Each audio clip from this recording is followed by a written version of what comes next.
do we have some artificial intelligence to talk about today? Hey, what is up guys? I'm KBHD here, and yesterday was the day one keynote, the main keynote of Google I/O 2018. And they always go hard with software there, and this year was no exception. So we got all kinds of great announcements, new Android P features, especially the interesting new gesture navigation, which will be interesting to play around with pretty shortly.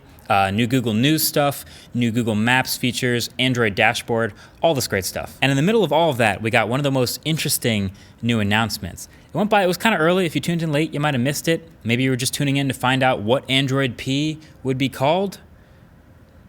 We still don't know, but they shared a behavior in there called Google Duplex. And it's a behavior inside of Google Assistant that they're still working on. It's a long way from being finished or from us ever using it. So it's maybe a couple of years from that, but that's what it's called. So you know how they're always adding new features to Google Assistant to make your life easier, you know, new reminders, new routines, new predictive things, new things it does to help you out.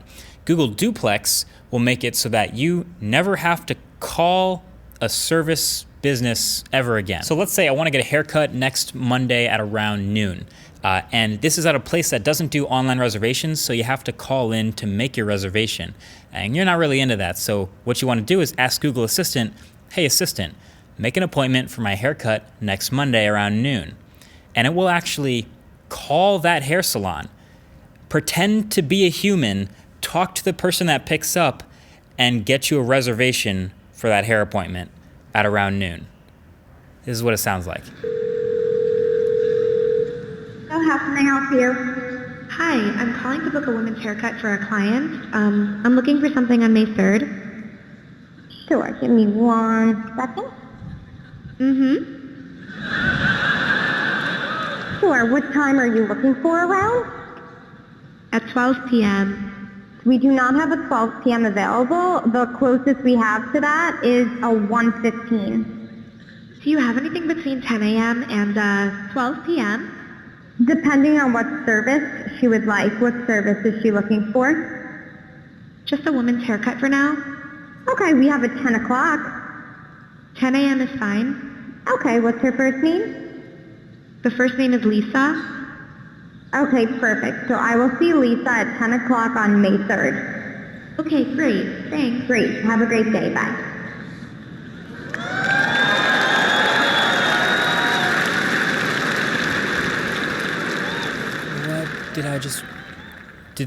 That was actually amazing. Did Google Assistant just pass the Turing test? Did that just, I think it literally just did. That was a real conversation with a real person at a real salon. That is both amazing and kind of terrifying. It also makes Siri look really bad. It had all the right inflections and pauses and just the intonation, the way it talks was very convincing. Like, I don't know, if I was on the other end of that phone and I got that phone call, I don't know that I would think that that was a robot if I wasn't told ahead of time. I'm pretty sure I would have been convinced that's a human. I'm looking for something on May 3rd. It's so human.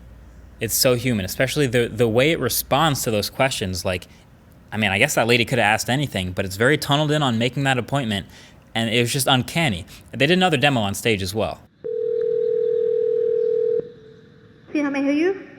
Hi, I'd like to reserve a table for Wednesday the 7th. Okay, wait, pause right there. That in that sentence, that little pause, the it didn't have to do that but it did. Hi, I'd like to reserve a table for Wednesday the 7th. They're using that little pause specifically to mimic a human. Like Google programmed it, they told it to make those sounds to convince the person that they're talking to believe that they're speaking on the phone with a human. And the rest of that call went great too. It had some more challenging things. It was dealing with an accent, some unusual questions it had to respond to, but it nailed it. For 7 people?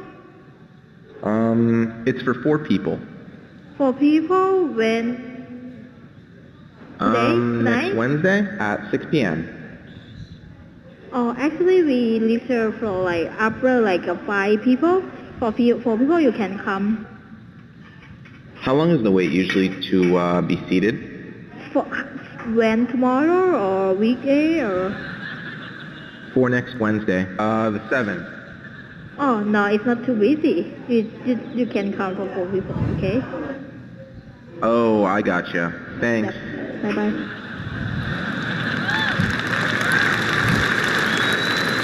Oh my gosh. I like that guy's reaction to it at the end. He's like, I don't know if I just witnessed the scariest or most amazing thing that I've ever seen. So there's that on stage, and there's also a bunch more examples in a blog post that Google's posted. I'll drop a link below the like button where there's a bunch more scenarios of things that they've gotten it to successfully navigate through in this human conversation. So that just brings me back to how I feel about it a whole day later.